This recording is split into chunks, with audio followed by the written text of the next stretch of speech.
五票一發檳城站第6位 model 開心三人組嘅作品。點解我叫佢開心三人組呢？嗱，大家見到啊，呢個係成個檳城站所有嘅學員呢，係最好笑容嘅，由朝笑到晚，好似執咗金咁樣，所以就叫佢開心三人組啊。票呢個 model 咧係全場最快嘅，係第一個係票到最淺嘅，咁佢吸收能力好強。咁啊做完之後咧，嗱，大家見到佢嗰個健康改色嘅質感的，而且確係一流噶。咁佢做出嚟咧，嗰個 model 咧係佢哋揾翻嚟係唔識噶嚇，以我理解佢唔識噶。咁啊交個頭髮俾佢哋做得都非常之好。嗱，但係呢個 model 看似平凡啊，係有些少敏感嘅皮膚啦嚇。咁啊，我哋正常都係進行一個無痛票同埋分解法啦嚇。咁由於今次我係面對開心三人組，我都用啲輕鬆啲嘅手法嚟形容下呢個 model 俾大家去睇啦。基本上個課程全部都係無痛票啊、水凝票啊、分解法噶啦，我都唔再多講噶啦。咁喺呢個票嘅過程咧，分解完佢咧，咁啊準備再同佢上色嗰陣時咧，嗱，而家係第一次用無痛票跟住分解，跟住到沖水之後，大家就睇得到呢個 model 係幾咁厲害嘅。咁一般常理咧，我哋都覺得冇乜問題，點知一沖水話阿媽都唔認得啊！你睇下佢中間嗰節咁卡晒，你香港人啊見到呢啲頭髮，你話唔擲洗啊，真係！開心三人組咧就以歡笑解百毒啊！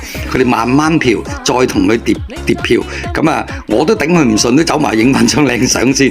嗱，咁啊漂完之後咧，佢就由於係第一個啦嚇，咁啊引嚟咗好多嘅同學仔過嚟觀賞啦，因為佢哋第一次實用水凝漂啊嘛，個個都掹個頭髮，係咪正如我所講，一罐漂粉一個雙氧奶可以將受損嘅頭髮越漂越韌呢？咁我講出嚟咧，香港嘅朋友你都唔信啦，係嘛？咁現場嘅同學仔同你一樣噶，雖然第一日睇咗我哋啊，懷疑我哋係咪出老千，咁自己開漂粉自己落晒手，咁啊當然就會去理解一下係咪真係我所講嘅係越漂越韌啦。咁嗱，但係我好欣賞咧佢馬來西亞嘅人㗎嚇，佢哋嗰啲同學仔咧係互相好似好熟絡咁啊，其實我哋唔識㗎喎。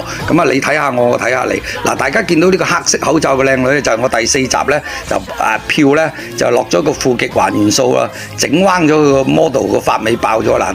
佢當時過嚟摸咧漂到咁韌咧，咁充滿希望。到佢漂完嗰陣時洗頭咧，其實佢個頭髮同呢個都係咁滑㗎，咁只不過佢唔用水凝漂嘅修復，我就逼佢用咗還原素啦嚇。咁喺呢一度咧都要公開道歉多一次啊！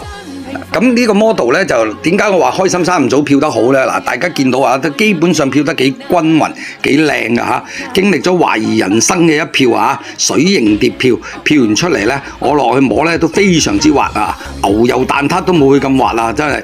咁佢哋亦都準備定做呢一個過底沐浴染啦，課程都係咁樣啦。咁嗱，佢漂完之後分